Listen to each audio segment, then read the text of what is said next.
You don't rise with purpose. You wake up overwhelmed.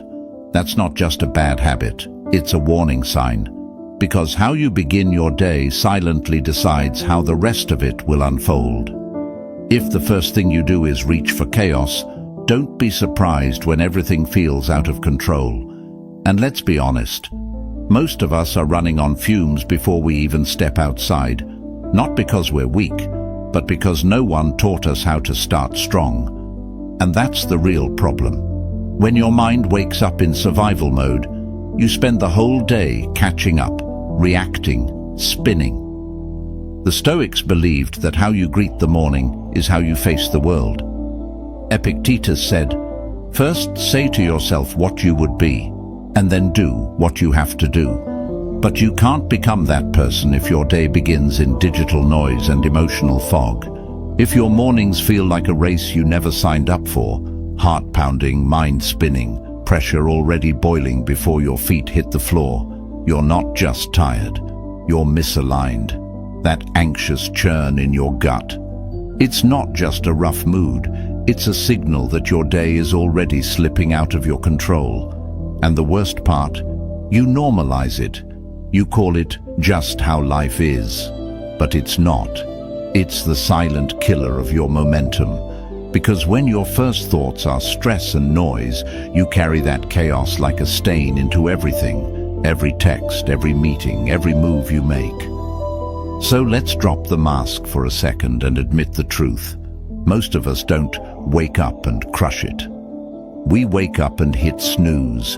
We scroll through junk. We check notifications we didn't even ask for. And by the time we're finally vertical, we're already behind. The day drags us instead of us leading it. Sound familiar? It's not because you're lazy. It's because your morning has no momentum. That early chaos, it's like pouring dirty fuel into a Ferrari. Of course you feel sluggish. Of course everything feels heavier. But here's the twist you've been waiting for. You're just a few small, deliberate choices away from flipping that script. A few powerful rituals can take you from drifting to driven, from scattered to focused, from exhausted to on fire. Marcus Aurelius wrote, "The impediment to action advances action. What stands in the way becomes the way." Your chaotic mornings aren't obstacles, they're invitations. And as Carl Jung once said, until you make the unconscious conscious, it will direct your life and you will call it fate. So if anything in here feels like it's speaking to you, if you value this kind of clarity and the mindset we're building together here, do me one simple free favor. Hit that subscribe button. Don't skip around. Don't miss a piece. This isn't just a video, it's a reset. Stay with me, because by the end of this, you'll have a morning that actually fuels you. Let's get into it. Wake with intention, not reaction. It's strange, isn't it? How the very first moment of your day, before you've even said a word, can decide everything that follows. But that's the truth. Your morning doesn't begin with movement. It begins with mindset. And the problem? Most of us are waking up reacting to noise, to alerts, to obligations we didn't even consciously agree to. Our feet hit the floor, but our mind is already playing catch-up. And right there, in that tiny, almost invisible crack between unconscious sleep and conscious wakefulness, you face the first real decision of the day. Will you lead your morning, or will you let it lead you? When the alarm rings, it's more than a signal to wake up. It's a crossroad. Do you grab your phone and drown in other people's priorities, or do you pause, breathe, listen inward before the noise gets in? That single pause, just a few seconds of awareness, might be the most powerful part of your day. Because the way you enter the world sets the tone for how you experience it. Stoic philosopher Seneca once said, "If a man knows not to which port he sails, no wind is favorable."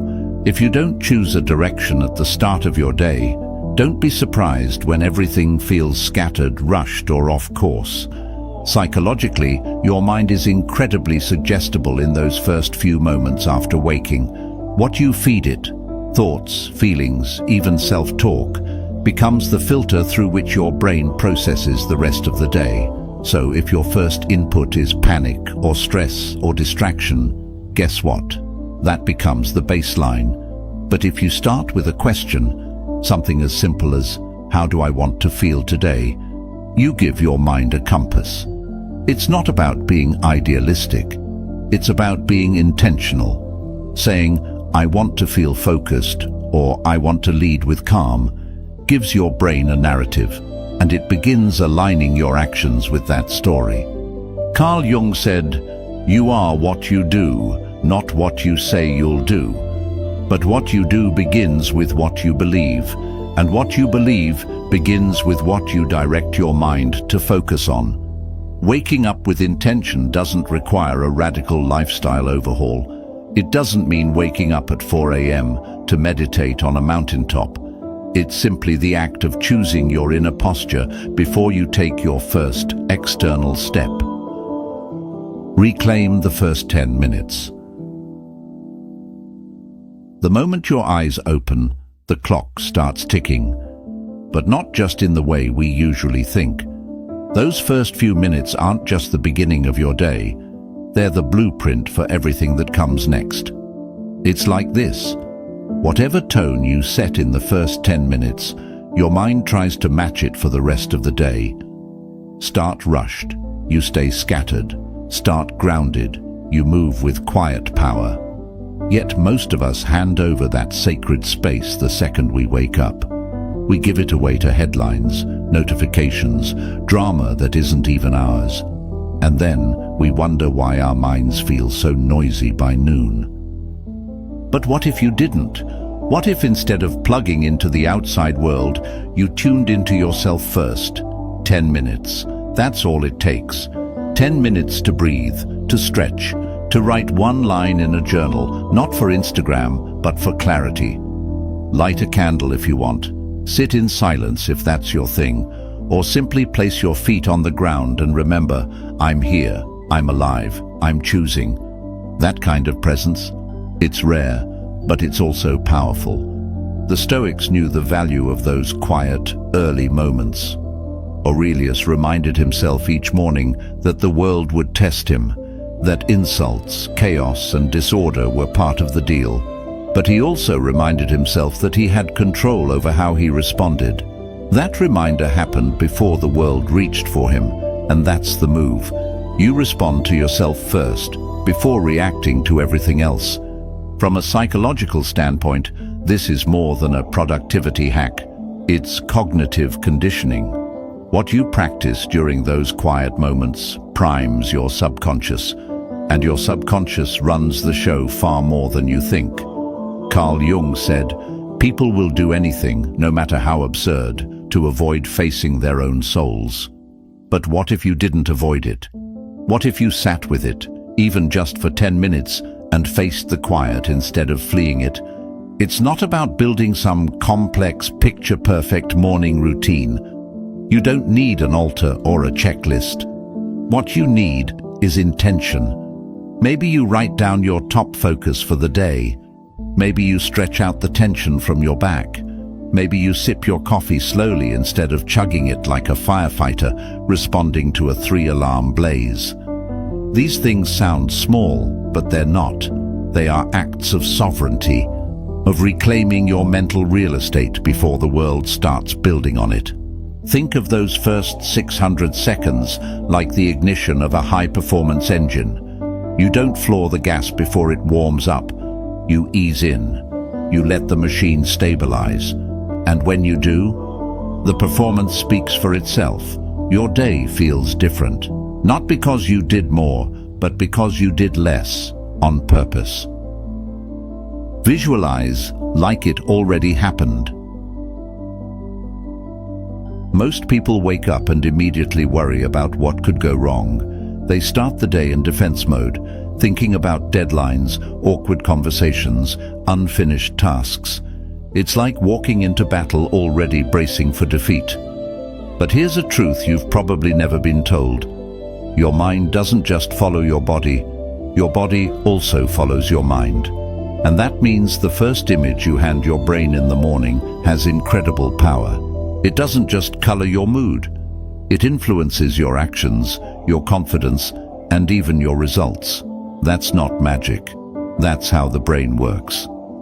Now here's where it gets interesting. Your brain, especially your subconscious, can't tell the difference between something vividly imagined and something real. That's why athletes visualize themselves scoring before they step onto the field. Why performers rehearse standing ovations in their heads long before they walk on stage. Because when you mentally see yourself doing something successfully, your brain starts treating that image like a memory, like something to prepare for, not just dream about. This isn't fluff, it's neuroscience. It's the foundation of what psychologists call mental rehearsal. When you sit quietly, even for just a few moments, and see yourself doing the thing that matters most to you, you're literally programming your mind to chase that outcome. You visualize with all your senses, feel the room, hear the applause, see the email confirmation, picture the version of yourself who's already done the work, already made the call, already finished the thing. You're not escaping reality, you're shaping it. The Stoics believed in the power of premeditation. While they often used it to prepare for hardship, the principle still applies. Visualizing outcomes, good or bad, equips the mind for what's to come. Seneca called it premeditatio malorum, the premeditation of evils. He imagined the worst to reduce its power. But what if you used the same logic in reverse, to reduce the fear of success? To normalize achievement in your own mind so that it doesn't feel like a fluke when you finally get there. Carl Jung once said, "Your vision will become clear only when you look into your heart. Who looks outside dreams, who looks inside awakes." Visualization is exactly that. It's a practice of waking up your internal compass before the world distracts it. You're not waiting for success to show up. You're preparing to meet it. And that mental blueprint you create each morning becomes a guide, one your brain will subconsciously follow as the day unfolds. So here's the move. Tomorrow morning, don't just roll out of bed and roll into autopilot. Sit still, close your eyes, pick one goal, just one, and see yourself already there. Hear the voice of confidence in your tone. Watch the way you move with certainty. Feel the lightness that comes with follow-through. The more vivid, the better. The more emotion, the more effective. This is how you prime your mind to act with intention instead of reaction. Move before you think. Let's get one thing straight. Motivation is wildly overrated. Most people sit around waiting for it like it's some divine spark that'll strike them out of nowhere. They tell themselves, "I'll move when I feel inspired," or "I'll start when I'm ready." But here's the catch. That moment rarely comes, because motivation isn't the starter, it's the result. The truth is, action comes first. Not the big, dramatic kind, just movement.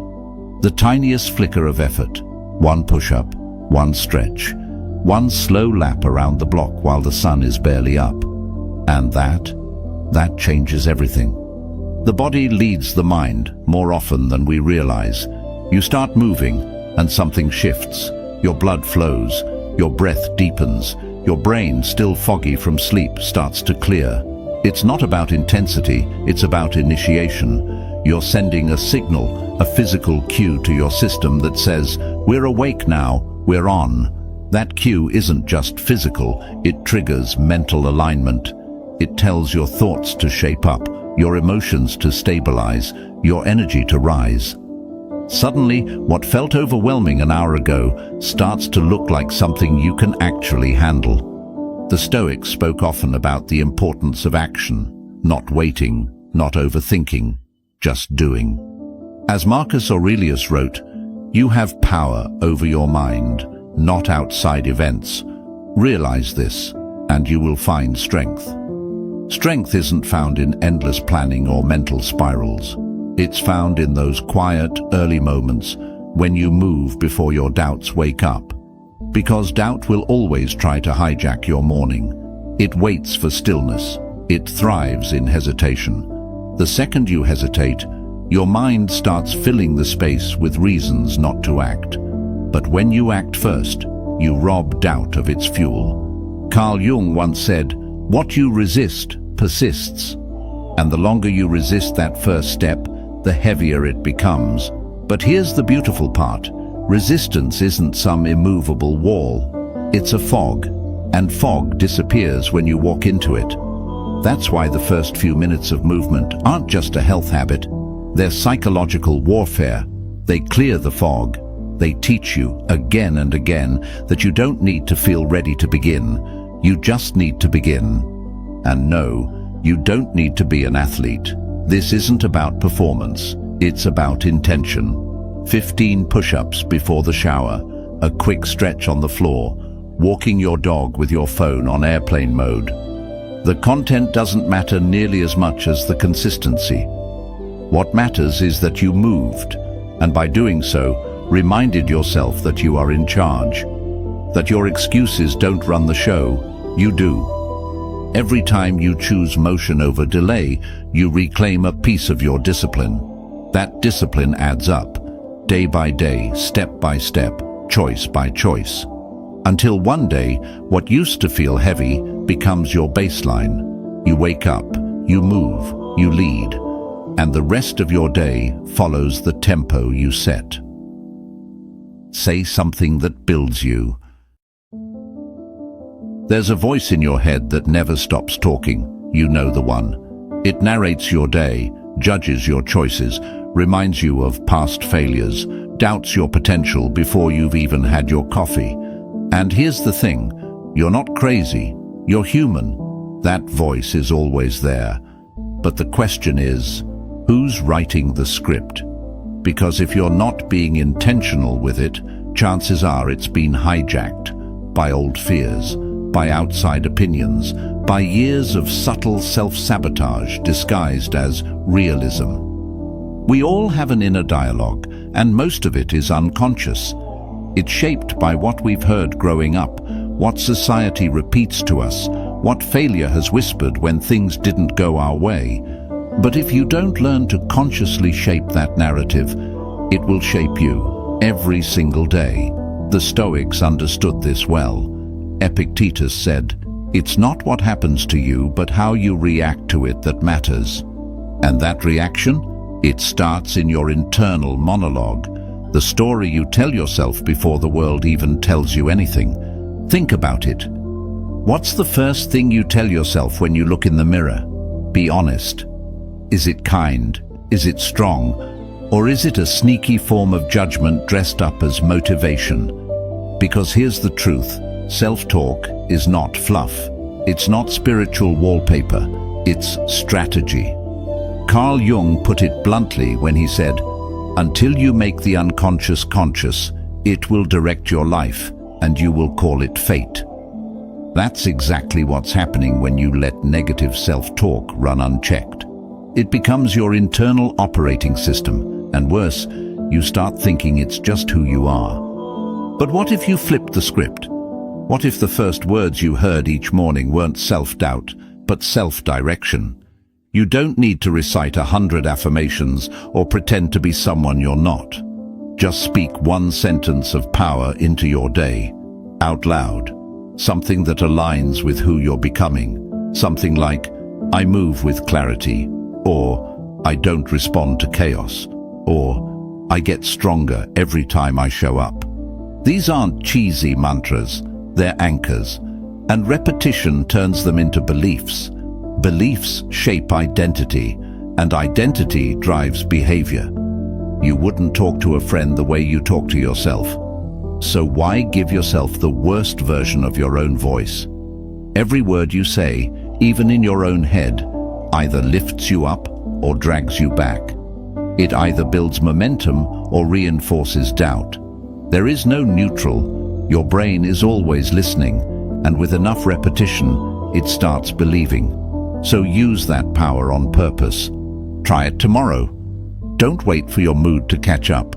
Stand in front of the mirror and say something true, even if it doesn't feel comfortable yet. Say, I am in control of how I move through this day. Say, I keep promises to myself. You're not lying, you're leading. You're programming your mind to see you as someone worth following.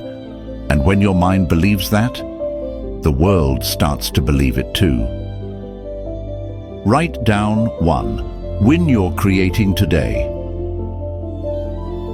Most people wake up and immediately drown in a flood of tasks, notifications, obligations, a mental to-do list that's a mile long and somehow growing by the minute. And because there's so much to do, they end up doing nothing that really moves the needle. The day becomes reactionary. One distraction after another, one fire put out, another sparked. By the time the sun sets, they're exhausted, but not fulfilled, busy, but not better. The real problem, they never picked a win. They never chose something that mattered enough to focus their energy. And when everything is important, nothing truly is. The solution isn't complicated. It's clarity. One single moment of intention can shift your entire day. Grab a pen, not your phone, not a mental note you'll forget by lunch, a pen, and write down one thing, one win, one meaningful action you'll take that day. It doesn't have to be grand. Send the proposal. Do the hard workout. Have the conversation I've been avoiding. This isn't a checklist, it's a commitment, a declaration, a psychological line in the sand that says, no matter what else happens, this will get done. From a Stoic point of view, this is the essence of discipline. Choosing your focus, acting on your values, not getting lost in noise. As Seneca put it, if a man knows not to which port he sails, no wind is favorable. That written win, that's your port. It's the direction you're moving, even if the world around you pulls in every other direction. That clarity becomes armor, and that single action, when completed, becomes your anchor. It gives the day shape, weight, meaning. Psychologically, this practice also taps into something powerful. Carl Jung spoke of the importance of integrating the unconscious into conscious life. He said, until you make the unconscious conscious, it will direct your life and you will call it fate. Writing down your one win brings your deeper intentions, the stuff you actually care about, out of the fog and into form. It moves them from wishful thinking into something real, visible, concrete. You no longer hope to do it. You've declared it. And your brain takes that seriously. The moment you write it, something changes. Your subconscious registers it as a target. Throughout the day, you'll feel a subtle pull toward completing it. That pull is momentum. And when you follow through, when you cross it off, you get more than a dopamine hit. You get proof. Proof that you can set a goal and honor it. That's how confidence is built. Not in bursts of genius, but in small daily promises kept. And the best part? It stacks. Today's win makes tomorrow's commitment easier. You're not just writing tasks, you're writing identity.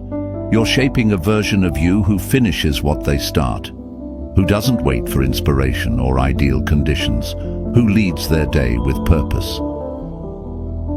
Start with the hardest task first. There's always that one thing, you know the one. The task that lingers at the back of your mind, quietly draining your energy just by existing. It sits there while you scroll. It follows you into the shower. It whispers in the middle of your other tasks, making everything feel heavier than it should. It's not the size of the task, it's the weight of your resistance to it. And here's the uncomfortable truth. The thing you're avoiding isn't just an item on a list. It's your mental anchor. It holds you down, even when everything else seems in motion. And yet we dance around it. We warm up with easy wins, fill our mornings with productive procrastination, pretending to be busy while avoiding the one thing that would actually move the needle. But if you've ever powered through that tough email, hit that brutal workout first thing, or had the hard conversation before noon, you already know the secret. It sets you free. That task, as uncomfortable as it might be, holds the key to unlocking your momentum. From a Stoic perspective, this approach isn't just practical, it's foundational. As Cleanthes wrote, "Lead me, Zeus, and you, Destiny, to wherever you have assigned me. I shall follow without hesitation." The Stoics didn't wait for the right mood to face challenges, they walked toward them. They understood that clarity and power come from meeting difficulty head-on, not avoiding it. That mindset didn't just build toughness, it built peace. Because once the hard thing is done, everything else feels easier by comparison. Carl Jung explored this same idea through the lens of integration. He said, "What you resist not only persists, but will grow in size." When we avoid what we fear or dislike, we don't escape it, we amplify it. But when we confront it, especially early in the day, we reclaim that space in our minds, we reduce its power. The resistance evaporates, and what's left in its place is a kind of focused calm that no amount of planning or journaling can replicate. This isn't about punishment, it's about freedom. Tackling the hardest thing first means you stop letting it drain you from the background. You take the tension and flip it into fuel, and the ripple effect is real. You move through your next task faster, you speak more confidently, you make decisions more clearly. Why? Because you already proved to yourself that you can do the thing you least wanted to do. That self-trust shows up in how you carry yourself. So don't wait for motivation to magically appear. Don't give yourself the illusion of productivity by doing all the easy stuff first. Pick the one thing that's weighing on your chest and deal with it. First, no warm-up, no debate. Just step into it.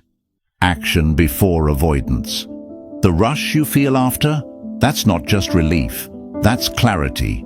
That's alignment. That's your energy no longer held hostage by hesitation. And the more often you start your day like that, the more your identity shifts. You stop seeing yourself as someone who avoids pressure and start seeing yourself as someone who performs under it. Someone who doesn't flinch. Someone who finishes. Practice controlled discomfort. Comfort is sneaky. It convinces you that ease is the goal, that avoiding friction means you're doing fine, that staying in your safe little bubble, your habits, your patterns, your predictable routines, is just being smart. But here's what comfort doesn't tell you. It slowly robs you of your edge. The more you protect yourself from discomfort, the more fragile you become. Not just physically, but mentally, emotionally, spiritually. Because growth doesn't come from what's easy. It comes from what stretches you. You don't need chaos to evolve. You don't need your life to fall apart for you to rise. What you need is a challenge, a chosen one. One you pick deliberately while you still have the luxury of choosing. That could be a cold shower that shocks your nervous system awake. A brutal early workout when every cell is begging you to stay in bed. Reading something difficult when TikTok is one swipe away. These aren't punishments, they're practice. You're teaching your brain, I don't run from hard things, I do them on purpose. That belief rewires you. In Stoic philosophy, this practice was called premeditatio malorum, the premeditation of adversity. Seneca encouraged people to expose themselves to discomfort regularly, wearing rough clothes, eating plain food, sleeping without luxury, not to suffer, but to train. He wrote, "Set aside now and then a number of days during which you shall be content with the scantiest and cheapest fare, with coarse and rough dress, saying to yourself the while, is this the condition I feared?" Why? Because fear of discomfort is often worse than discomfort itself. But once you choose it, Once you step into it willingly, it loses its grip on you. Carl Jung echoed this in psychological terms. He believed that integrating the shadow, the part of ourselves we avoid, was the path to wholeness. He wrote, "There is no coming to consciousness without pain." That pain doesn't need to be trauma or chaos. Sometimes it's simply the pain of choosing growth over ease, of facing the moment when you don't want to do something and doing it anyway. That moment is where resilience begins. Controlled discomfort builds something deeper than toughness. It builds trust in yourself. You start to believe, with evidence, that you can handle pressure, that you don't need ideal conditions to take action, that you don't need everything to feel good for you to move forward. And that's a powerful place to live from. Because life won't always be gentle, it won't always give you warm-ups. But if you've built emotional armor in the quiet hours of the morning, you'll meet challenges with calm, not panic. Learn something, anything. There's something sacred about the quiet of the morning. Before the notifications start, before the world makes demands of you, there's this short window where your mind is open, clear, unburdened by noise. Most people waste that space, scrolling, reacting, distracting themselves with junk food for the brain. But what if you treated it like a sacred space for growth instead? Just 5 minutes, one page, one idea, one insight that sharpens your thinking before the world dulls it. You're not just preparing for your day, you're preparing your mind for the long game. In the world we live in, attention is currency. And what you feed your mind first thing in the morning has ripple effects you can't even measure. If you feed it chaos, you'll think in chaos. If you feed it purpose, you'll act with purpose. That's why intentional learning in the morning is such a powerful ritual. It doesn't have to be a deep dive study session, just a few minutes of something meaningful, a paragraph that challenges your perspective, a lesson that nudges your growth forward, a moment that reminds you, I'm still becoming. The Stoics didn't separate learning from living. To them, wisdom was action. Marcus Aurelius journaled his thoughts not to impress anyone, but to refine his character. He knew that the first battle each day was internal. He wasn't just fighting external forces, he was shaping himself. He saw learning as armor. Seneca even said, as long as you live, keep learning how to live. Because to stop learning isn't just to plateau, it's to decay, slowly, quietly, until you wake up one day and realize you haven't changed in years. Carl Jung, too, saw lifelong learning as essential to the individuation process, the journey of becoming a whole, integrated person. He believed that every person holds untapped potential buried beneath layers of conditioning. But to unlock it, you have to seek it. You have to stay curious. He said, knowledge rests not upon truth alone, but upon error also. Which means that the process of learning, even when messy or uncomfortable, is always pushing you toward expansion. And that's what learning in the morning does. It gives your brain something real to chew on. It strengthens your mental flexibility. It makes you more adaptable, more insightful, more prepared, not just for meetings or deadlines, but for life itself. Because the person who learns every day becomes harder to shake. They don't get stuck in old stories. They don't fear change. They pivot because they've trained for it. So tomorrow, don't let your first thoughts be noise. Choose your first input with intention. Read a paragraph from a classic. Watch a 5-minute tutorial. Listen to a thinker who challenges your worldview. Don't just consume. Engage. Take notes. Reflect. Ask, how can I apply this today? Because it's not about stuffing your head with facts. It's about feeding your mind with clarity. And clarity, in a world full of confusion, is a superpower. Feel grateful, but mean it. Most people think of gratitude as something nice to have, like a bonus feeling you sprinkle on top of your day when everything's already going well. But real gratitude, the kind that changes you, it's not light and fluffy, it's fierce. It's a mindset you carry into the storm.